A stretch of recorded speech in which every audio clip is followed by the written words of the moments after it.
Gallstones can lead to various complications, some of which can be serious and require medical attention.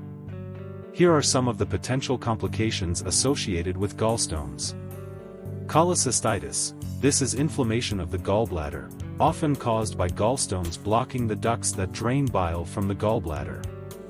Cholecystitis can lead to severe abdominal pain, fever, nausea, vomiting, and potentially life-threatening complications if left untreated. Gallstones can sometimes move from the gallbladder into the common bile duct, leading to a blockage.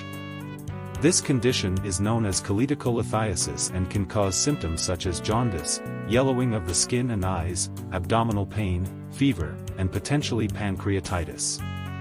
Pancreatitis. In some cases, gallstones can block the pancreatic duct, leading to inflammation of the pancreas known as pancreatitis. This condition is characterized by severe abdominal pain, nausea, vomiting, fever, and can be life-threatening if not treated promptly. Gallbladder cancer.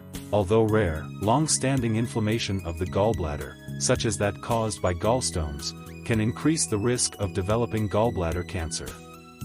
Gallstone pancreatitis. Sometimes, gallstones can block the pancreatic duct, causing inflammation of the pancreas, a condition known as gallstone pancreatitis. This can lead to severe abdominal pain, nausea, and vomiting, and can be life-threatening if not promptly treated. Visit Professor Zahid Mahmood for best treatment at Hameed Latif Hospital, Garden Town, Lahore.